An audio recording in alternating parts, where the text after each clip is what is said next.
It starts with a quiet moment you don't even notice. You're talking in your kitchen about a vacation, an old soda brand, or a sore knee. You never search for it, but later, there it is on your phone, the perfect ad, a silent echo. This isn't a coincidence or clever marketing. It's the first gentle tap from the thing living in your pocket. It's proof that your world, the news you read, the things you want to buy, even your worries, isn't fully yours anymore. It's being shaped by hidden logic, an algorithm designed not to inform you, but to keep you engaged.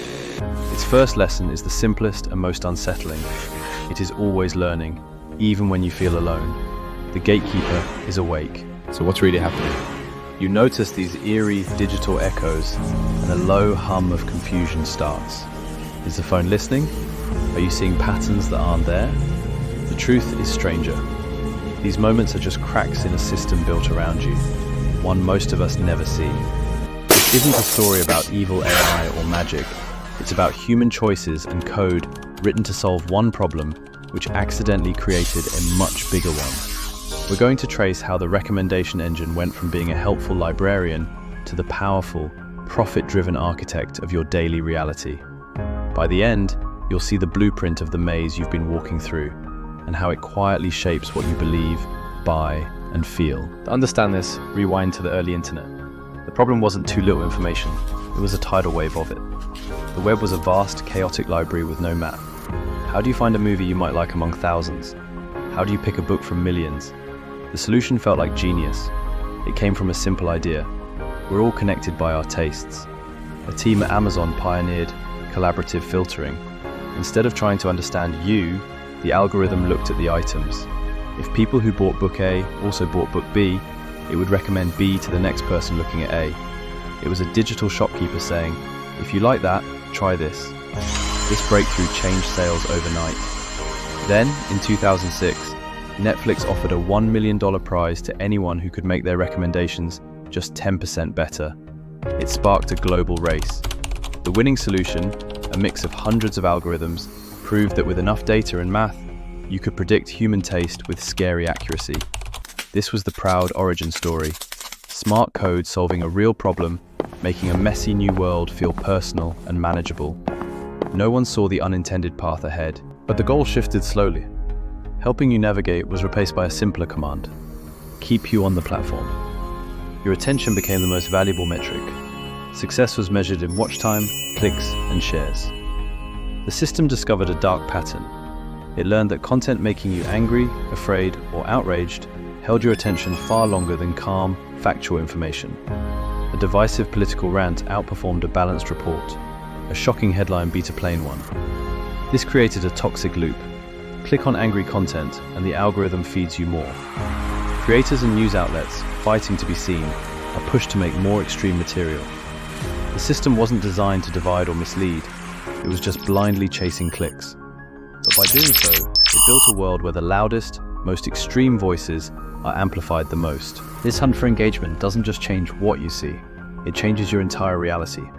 Every click teaches the algorithm more about you, building a unique, personalized feed. Think of it as a digital echo chamber with walls made of your own likes. This is the rabbit hole effect. It starts small. Watch one video questioning a news story, and the algorithm notes your interest. It might recommend a slightly more skeptical video next, then one about media bias, then a full conspiracy theory. Each step feels like a natural curiosity, but the endpoint is a worldview cut off from any other perspective. Internal studies from the platforms themselves show this. Leaked documents from Facebook and YouTube reveal how their algorithms can guide users from harmless content to extreme, radicalizing material in just a few steps. The system isn't evil, it's just connecting dots to maximize your watch time. The result is a splintered world where everyone gets a different, self-reinforcing truth, making shared facts almost impossible. You build a tool thinking it's a telescope, only to realize you've given everyone a funhouse mirror. That's the painful confession from the people who built these systems. A former product manager describes the thrill of growth team meetings, watching engagement graphs climb with every tweak. They were solving a puzzle. The shock came later. It was the study linking teen depression to the usage patterns they designed. It was watching families fight over political memes their algorithm pushed into group chats. It was the buried report showing how the engine funneled users toward extremism because those groups had incredible engagement. The hardest part, one engineer said quietly, is that we were smart. We used all that intelligence to build a machine that optimized for the worst in us. We saw increasing session time, not eroding mental health.